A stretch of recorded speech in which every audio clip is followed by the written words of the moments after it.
বিভিন্ন সময় যারা মাছ ধরে জেলেদের কার্যক্রমগুলো বন্ধ রাখা হয় মূলত ইলিশের প্রজননের জন্য অথবা অন্যান্য মাছের প্রজননের জন্য।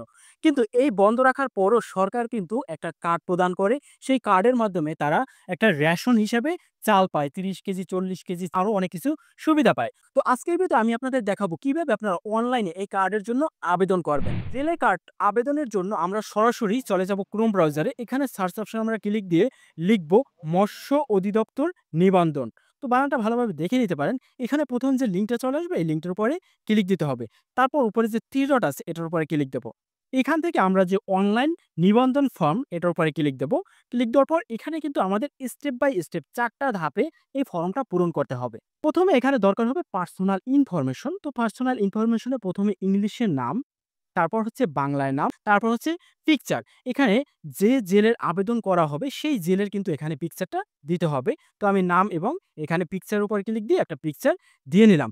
তারপর এখানে কিন্তু আমাদের জাতীয় পরিচয়পত্র নাম্বার দিতে হবে। আর এখানে যাবতীয় তথ্য কিন্তু আপনারা জাতীয় পরিচয়পত্র আলোকেই পূরণ করবেন। তো এখানে আমি জাতীয় পরিচয়পত্র নাম্বারটা দিয়ে নিলাম। তারপর হচ্ছে মোবাইল নাম্বার। অবশ্যই যে মোবাইল নাম্বারটা অন আছে এমন মোবাইল নাম্বার দিবেন, আপনার সাথে যোগাযোগ করা হবে।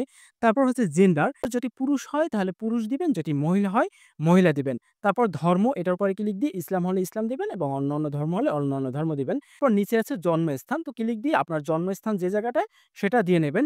এরপর হচ্ছে যে জন্ম তারিখ, জন্ম তারিখে ১ম দিতে হবে দিন, তারপর মাস, তারপর বছর। তো প্রত্যেকটাই আপনার আইডি কার্ড অনুযায়ী দিয়ে নেবেন। তারপর হচ্ছে শিক্ষার যোগ্য, এখানে ক্লিক দিয়ে যিনি জেলে আছেন তার শিক্ষাগত যোগ্যতা কতটুকু সেটা দিতে হবে। তো এখানে অনেকটাই আছে, শুধু পড়তে পারে এবং নিরক্ষর যেটা এসছে সেটা দিয়ে নেবেন। আমি আমার মতো করে একটা দিয়ে নিলাম। তারপর নিচে আছে দৃশ্যমান শনাক্ত চিহ্ন, মানে ওই লোকটার যদি কোনো শনাক্ত চিহ্ন থাকে, যেমন হাতে একটা কাটার অংশ অথবা জন্মগত কোনো দাগ, তো এই দাগ যদি থাকে তাহলে সেটা এখানে উল্লেখ করে আপনারা দিতে পারেন। তো এরকমের কিছু নাই, এজন্য আমি দিলাম না। তারপর সাবমিট অ্যান্ড নেক্সট এটার উপরে ক্লিক দেব। দেওয়ার পর এখন আমাদের দ্বিতীয় ধাপে কিন্তু আছে ফ্যামিলি ইনফরমেশন, মানে পারিবারিক তথ্যটা এখানে দিতে হবে। তো পারিবারিক তথ্যের ভিতর রয়েছে মাতার নাম, এখানে আপনারা দিয়ে নেবেন। তারপর হচ্ছে এখানে পিতার নাম, এটাও এনআইডি কার্ড অনুযায়ী অবশ্যই দিতে হবে। তারপর হচ্ছে বৈবাহিক অবস্থা, বিবাহিত হলে বিবাহিত দিয়ে দেবেন। তো এটা দেওয়ার পর নিচে হচ্ছে যে বিবাহিত যদি হন তাহলে আপনার স্বামী অথবা স্ত্রী যদি থাকে তার নামটা এখানে দিয়ে দিতে হবে। তো আমি এখানে নাম দিয়ে দিলাম। তারপর হচ্ছে পরিবারে মোট সদস্য সংখ্যা, এখানে অবশ্যই সদস্য সংখ্যাটা আপনারা বুঝে শুনে দিবেন। যেমন আমার পরিবারের ৭ জন সদস্য, আমি এখানে ৭ লিখলাম। তারপর মা, এখানে আমার মা আছে ঘরে একজন, তো ১ দিয়ে দিলাম। ফাদার, এখানে বাবা আছে একজন, ১ দিয়ে দিলাম। তারপর স্বামী, স্ত্রীর সংখ্যা একজন দিয়ে দিলাম। তারপর কন্যার সংখ্যা, বাসায় কতজন মেয়ে আছে সেটার সংখ্যা। এখানে মেয়ে দিলাম ০, বাসায় কোনো মেয়ে নাই। তারপর এখানে নাম্বার অফ সন, পুত্রের সংখ্যা। পুত্রের সংখ্যা আমি এখানে ৪ দিয়ে দেব। তো ৪ দিলে দেখা যাবে টোটাল ৭ জন মিলে গেছে। দেখুন পুত্র ৪ এবং বাকি ৩ জন বাবা, মা এবং স্ত্রী। তো মোটমাট ৭ জন হইছে। তো এভাবে আপনারা মিলিয়ে দিবেন। তারপর এখানে অন্যান্য যদি থাকে সেটা আপনারা চাইলে দিতে পারেন। তারপর আমরা এখানে সাবমিট অ্যান্ড নেক্সট এটার উপরে ক্লিক দেব। এখন এখানে আমাদের ৩য় ধাপে ফর্মটি পূরণ করতে হবে অ্যাড্রেস। তো এখানে অ্যাড্রেস আপনার এনআইডি কার্ড অনুযায়ী দিবেন কিন্তু। এখানে ১ম হচ্ছে বিভাগ। বিভাগের উপর ক্লিক দিয়ে আপনার বিভাগটা দিয়ে দেবেন। তারপর জেলা এবং উপজেলা দিয়ে নেবেন। যদি আপনারা পৌরসভায় থাকেন তাহলে আপনার কোনো ইউনিয়ন অথবা ওয়ার্ড নাম্বার দিতে হবে না। তারপর এখন নিচ থেকে এখানে দেখুন সেম অফ প্রেজেন্ট অ্যাড্রেস। তো আমার বর্তমান ঠিকানা স্থায়ী ঠিকানা একই। এইজন্য সেম অফ প্রেজেন্ট অ্যাড্রেস এটার উপরে ক্লিক দেব। আমাদের কিন্তু এটা চলে যাবে। এখন নিচে সাবমিট অ্যান্ড নেক্সট এটার উপরে ক্লিক দেব। দেওয়ার পর এখানে ফিশিং ইনফরমেশন, মানে মাছ ধরার তথ্য দিতে হবে। আপনি যে মাধ্যমে মাছ ধরেন সেটা এখানে দিতে হবে। তো এখানে দেখুন ১ম এ রয়েছে মৎস্য আহরণ স্থান। আপনি কোথা থেকে মাছ ধরেন? এখন এখানে কিন্তু অনেকগুলো আছে, নদী, বিল, উপকূল, সমুদ্র, খাল, পুকুর। এখান থেকে আপনি যে স্থান থেকে ধরেন সেই স্থানগুলো ক্লিক দিতে পারবেন। এখানে একের অধিক কিন্তু ক্লিক দিতে পারবেন। যেমন আমি এখানে নদী ক্লিক দিছি, তারপর নিচ থেকে অন্য একটিও চাইলে আমি ক্লিক দিতে পারবো। আপনারা যেখানে ধরেন সেই স্থানগুলো আপনারা টিক মার্ক করবেন। তারপর যদি এখান থেকে যদি কোনো মিসিং থাকে তাহলে অন্যান্য স্থানে আপনারা এক্সট্রা ভাবে লিখে দিতে পারেন। পরবর্তী ধাপে দেখুন আছে আহরিত মাছের ধরন, মানে কোন ধরনের মাছ আপনি ধরেন।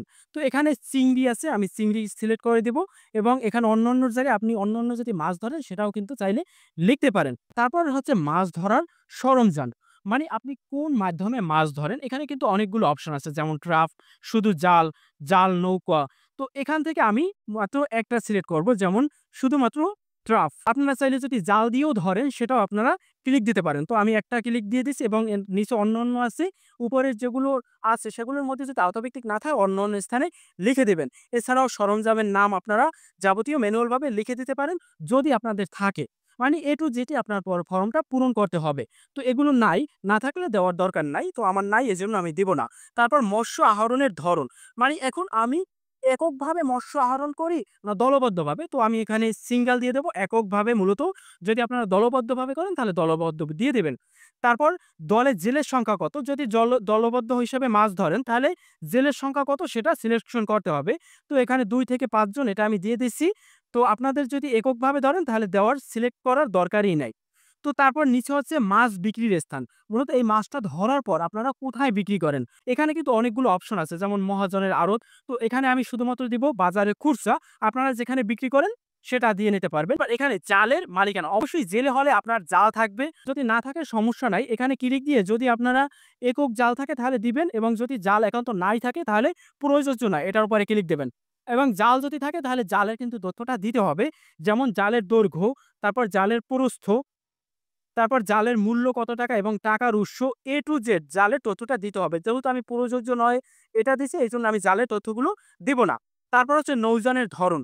এখন যদি আপনার কোনো নৌকো থাকে মাছ ধরার জন্য তাহলে আপনার এই তথ্যটা দিতে হবে এবং না থাকলে দেওয়ার দরকার নাই। তো আমার যেহেতু নৌযান নাই তো আমি এটা দিব না এবং আপনাদের যদি যান্ত্রিক নৌযান থাকে তাহলে আপনারা দিয়ে নিতে পারেন। তারপর নৌযান যদি থাকে তার তথ্য দিতে হবে যেমন নৌযানের মালিকানা আপনার একার না অন্য কারো না মহাজনের এটা আপনার যেটা সেটা দিয়ে দেবেন এবং প্রযোজ্য নয় আছে সেটাও আপনারা চাইলে দিয়ে দিতে পারেন। তারপর নৌযানের দৈর্ঘ্য যদি আপনারা নৌযান দেন তাহলে এই তথ্যগুলো আপনার আলাদাভাবে পূরণ করতে হবে। তো আমি নৌযান দেইনি এজন্য এগুলো দরকার নাই। তো এখন আমি এখান থেকে একদম নিচে চলে যাব।